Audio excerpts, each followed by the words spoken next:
ল্যাবে গিয়ে জিজ্ঞেস করলাম যে, "নারীদের কি আ একসাথে বসে মুমিনরা কি একসাথে কথা বলে এটার ব্যাপারে ইসলামের হুকুমতটা কি?"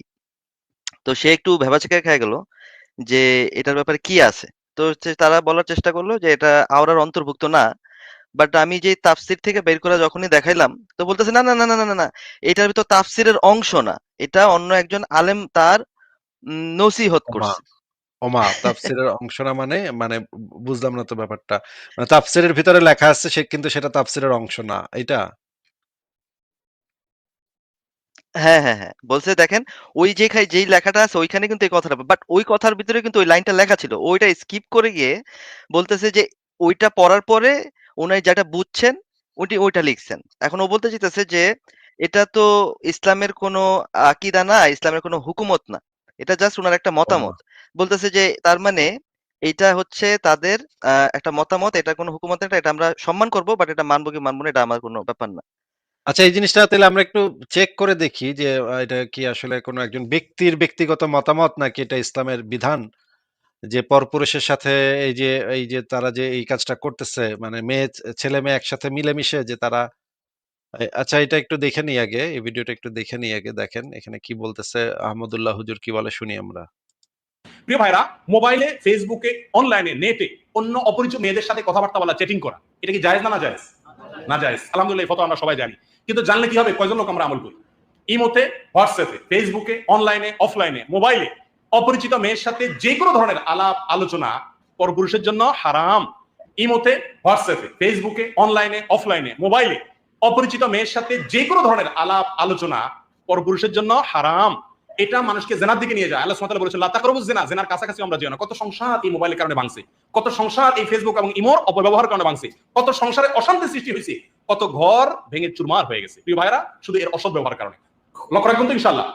কোন মেয়ের সাথে কোন পরপুরুষ ছেলের সাথে চ্যাটিং করা, কথাবার্তা বলা জায়েজ নাই। একটা নেক্সট সুরাতে ধোঁকা আজকাল চলতেছে খুব জোরে সোরে, সেটা হলো দিনী বোন দিনী ভাই।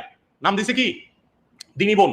এক পাশে দিনী ভাই, আরেক পাশে দিনী বোন, মানে ধর্মীয় ভাই। আমাদের দেশে একটা আছে না, ওই যে ধর্মের ভাই, ধর্মের বাপ, ধর্মের বোন। এখন আবার শুরু হয়েছে এই অনলাইনে দিনী ভাই দিনী বোন। কিসের দিনী ভাই দিনী বোন? সরাসরি মায়ের পেটার বোন হলে বোন, আর না হলে সেটা বোন না, ওটা আপনার বউ হওয়ার উপযুক্ত যদি সে অবিবাহিত হয়। অতএব বোন হবে কিভাবে? কোনোভাবে বোন হবে না। শয়তান এগুলো ধোঁকা দেয়। অনেক সময় মাসালা জিজ্ঞেস করে। প্রিয় ভাইয়েরা, ওলামায়ে কেরাম বলেন কোন যুবতী মেয়ে যদি সালাম দেয় আপনি জবাব দিবেন না, অথবা আপনি যদি কোনো সালাম দেন যুবতী মেয়ে জবাব দিবে না। কেন? কারণ ফিতনার আশঙ্কা আছে। আশঙ্কা মুক্ত যদি হয়, বুড়ি যদি হয়, তাহলে তারা সালাম দেন, সালামের জবাব দেন, সমস্যা নেই। কিন্তু যদি যুবতী মেয়ে হয় আর ফিতনার আশঙ্কা থাকে, তাহলে সেখানে সালামের জবাব দিতে ওলামায়ে কেরাম নিষেধ করেন। তাহলে অনলাইনে, ফেসবুকে তথাকথিত দিনী বোন দিনী ভাই নামে যে কারবার এখন চলতেছে, এগুলো জায়েজ নাই। মেয়েরা দিন শিখবে তার স্বামীর মাধ্যমে, মেয়েরা দিন শিখবে নিরাপদ কোনো ওয়েতে, এটা কোনো নিরাপদ ওয়ে না। শয়তান এখানে ওয়াসওয়াসা সৃষ্টি করে, হইতে হইতে জেনা পর্যন্ত চলে যায়, আর কিছু না হোক মনের জেনা হয়। অতএব এগুলো থেকে বেঁচে থাকতে হবে। হ্যাঁ, কোনো আলেমের সঙ্গে যদি কোনো মেয়ে কোনো মাসালা জিজ্ঞাসা করার প্রয়োজন হয়, বিকল্প কোনো রাস্তা না থাকে স্বামী টামীর মাধ্যমে, তাহলে প্রশ্ন জিজ্ঞাসা করবে, প্রশ্ন উত্তর দিতে পারে। সেক্ষেত্রেও আলেমও ফিতনা থেকে বেঁচে থাকবেন, এরকম নিরাপত্তা, তার নিজের আত্মবিশ্বাস থাকতে হবে। তাহলে সেটাও কিন্তু কি হবে? নাজায়েজ হবে। আল্লাহ তাআলা আমাদেরকে হেফাজত করার তৌফিক দান করুন। আচ্ছা, আমরা পরিষ্কার তো শুনলাম কি বলল। আচ্ছা, এই ভিডিওটা একটু শুনি দেখি কি বলে। এরপরে প্রশ্ন করেছেন আফরোজা আক্তার, আপনি লিখেছেন মেয়েদের গলার সুর কি পর্দার মধ্যে পড়ে? মেয়েদের সুন্দর কণ্ঠ এটাও পর্দার অন্তর্ভুক্ত। কোরআন কারীমে আল্লাহ রাব্বুল আলামিন বলেছেন ফালা তাখদা'না বিল কওল। এই আয়াতে আল্লাহ তাআলা মেয়েদেরকে বলেছেন তোমরা পুরুষদের সাথে কথা বলার সময় কণ্ঠকে কোমল করতে যাবে না। তো সুন্দর সুর বা কোমল কণ্ঠ দিয়ে পুরুষের সাথে কথা বলা এই আয়াতের আলোকে নিষিদ্ধ। কারণ এর মাধ্যমে পুরুষ আপনাকে নিয়ে বাজে চিন্তা করার সুযোগ তৈরি হবে এবং মনে মনে জেনা করার পরিবেশ তৈরি হবে। এজন্য এটি নিষিদ্ধ। একজন ব্যক্তিত্ব সম্পন্ন নারী, তাকে নিয়ে কেউ বাজে চিন্তা করুক, সেই সুযোগ তার দেয়া এটা যৌক্তিক নয় এবং উচিত নয়।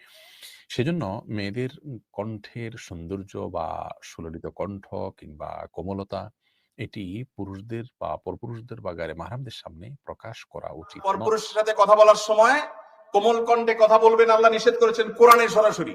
কোরআনে কোনো খুচরা কথা নাই, পাইকারি কথা আছে। আল্লাহ জানেন এই কোমল কথা থেকে অনেক দূর নিচে নেমে যাবে, অনেক নোংরামি হতে পারে, অনেক অ্যাক্সিডেন্ট হতে পারে। সমাজে হয় কি হয় না, এক ফোন কল থেকে নিয়ে হাত ধরে চলে যাওয়া সংসার ছেড়ে বাচ্চা কাচ্চা ফেলে রেখে, আছে না নাই? ঠিক একইভাবে পুরুষ এক ফোন কলের মাধ্যমে কাস্টমারের সাথে সামান্য কথার মাধ্যমে, কোমল কথার মাধ্যমে সম্পর্ক হয়ে ভালো লাগা, এরপর থেকে 3-4 ছেলে মেয়ের বাপ, ওইটা রেখে সে ওই মহিলার পিছনে ঘুরে, আছে না নাই? আচ্ছা, আমরা দেখলাম যে এখানে আহমদুল্লাহ কি বলল। আমরা এবার আমরা কোরআনে কি বলা আছে দেখি। এখানে কোরআনে যেটা বলা আছে যে, "পরপুরুষের সাথে কোমল কণ্ঠে এমনভাবে কথা বলো না, কারণ তাতে তার অন্তরে ব্যাধি আছে।"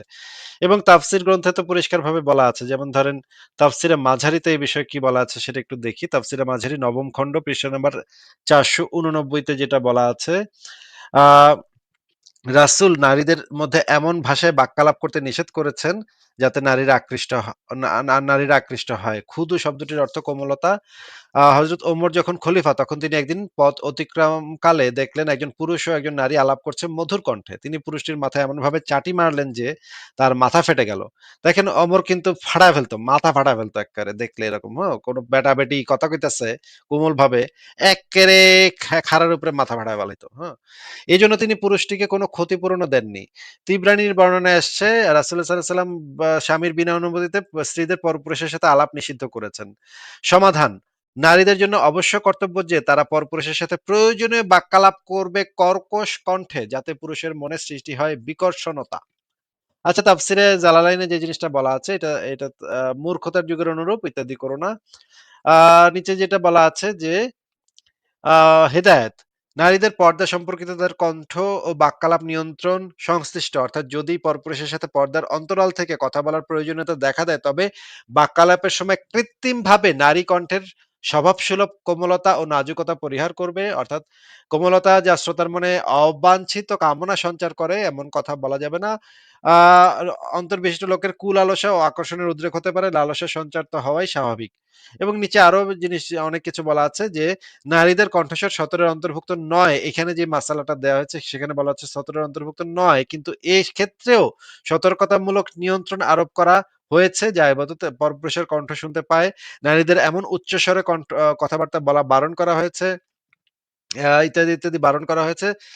এবং এখানে পরিষ্কারভাবে এই জিনিসটা বলা হয়েছে যে তাদের আসলে মানে নরমাল কথাবার্তা তারা বলতে পারবে না। এবং এই যে অনলাইনে যে দিনী ভাই, দিনী বোন, এটা তো সম্পূর্ণভাবে নিষিদ্ধ।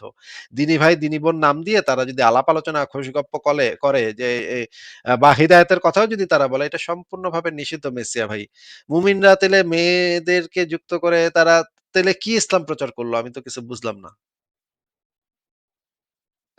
আচ্ছা আসিফ ভাই, এখানে আমার একটা প্রসঙ্গ হচ্ছে যে যদি কেউ বলে থাকে যে এই কথাটা সরাসরি তাফসিরের যিনি লেখক তিনি এই কথাটা লেখেন নাই, এখন আরেকজন আলেম যদি এটা সম্পর্কে এটা পড়ে এটা যেই বুঝটা নিছে সেইটা যদি নসিহাত হয়ে থাকে এবং সেই নসিহাতটা যদি আপনার পক্ষে পালনযোগ্য না হয়, তাহলে যেই আলেম তার তাফসিরে এই কথাটা উল্লেখ করছে যে আহ এটা হচ্ছে কোমল ভাবে কথা বলা যাবে না, তাহলে সেও তো একজন আলেম। যিনি তাফসিরে জালালাইনের লেখক উনিও তো একজন আলেম, আবার এটা পড়ে আরেক আলেম যে মতামতটা দিছে সেও তো একজন আলেম।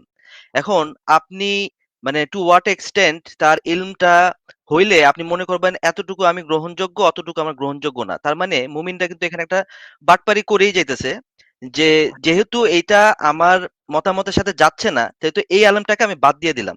এখন তুই যে কিন্তু মতামতটা মিসকে ভাই, নিলি সেই মতামতটা তো কোনো একটা আলেমের মতামত, হ্যাঁ, হ্যাঁ, আমি তাই সেটাই না? জিজ্ঞেস করতে মুমিনদের চাচ্ছি মতামতটা মিসকে তো ভাই। একজন আরেকজন আলেমের মতামতই। এই যে এইরকম দলিল কি তারা দেখিয়েছে যে তারা দিনের আলাপ আলোচনা করবে অনলাইনে, এই জন্য ছেলে মেয়ে একসাথে সবাই মিলেমিশে তারা দিনের ব্যাপারে আলাপ আলোচনা করতে পারবে এবং কোমল কণ্ঠে তারা দুই পক্ষ মিলে দিনের ব্যাপারে আলাপ আলোচনা করতে পারবে, এইটা যে ইসলামে হালাল, এইরকম কোন রেফারেন্স কি তারা দেখিয়েছে? এরকম কোন রেফারেন্স কারণ দেখাইতেই পারবে না আসিফ ভাই। এক হচ্ছে মানে মোহাম্মদের যুগে সাহাবা তারপরে তাবিঈনরাও কখনো নারীদের সাথে নিয়ে কখনো দাওয়াতে বাইর হয় নাই। এটাও তো মুমিনরা কখনো দেখাইতে পারবে না যে মোহাম্মদের যুগে কোন নারী সাহাবা এবং মোহাম্মদের যে জঙ্গি সাহাবা যারা ছিল তারা একসাথে কোন এক জায়গায় বসে দিনের আলাপ আলোচনা করতেছে। এটা তো মোহাম্মদের যুগেও ছিল না। তোরা তো এই রেফারেন্সটা তো সম্ভব না, এটা তো নাই। এখন ওদের তাহলে যদি এটা আর্গুমেন্ট হয় এই নসিহতটা নেওয়া যাবে না। হ্যাঁ, আসিফ ভাই। তাহলে এটা তো আসলে মানে আপনি মনে করেন আপনার পক্ষ থেকে কিছু দলিল প্রমাণ দেখাইলেন যে এই যে দেখেন ইসলামে এই জিনিসটা তাফসিরে এই জিনিসটা লেখা আছে এবং হ্যাঁ, মানে হুজুররা ওই কথাটা বলতেছে, আহমদুল্লাহ হুজুর এই কথাগুলো বলতেছে। এখন আপনারা যে তো মানে এই দিনের আলোচনা করতেছেন ছেলে মেয়ে মিলেমিশে, সেটা ঠিক আছে, কিন্তু এইটা যে ইসলামে হালাল, এটা যে ইসলামে জায়েজ, এইটার দলিলটা কি দেখাবেন? এটা তো আপনি বোধহয় জিজ্ঞেস করলে ভালো হইতো, তাহলে তাদের দলিলটা আমরা দেখতে পাইতাম যে কোন আলেম বলেছে যে দেন এটা আমি জায়েজ আছে, আমি এটা হালাল।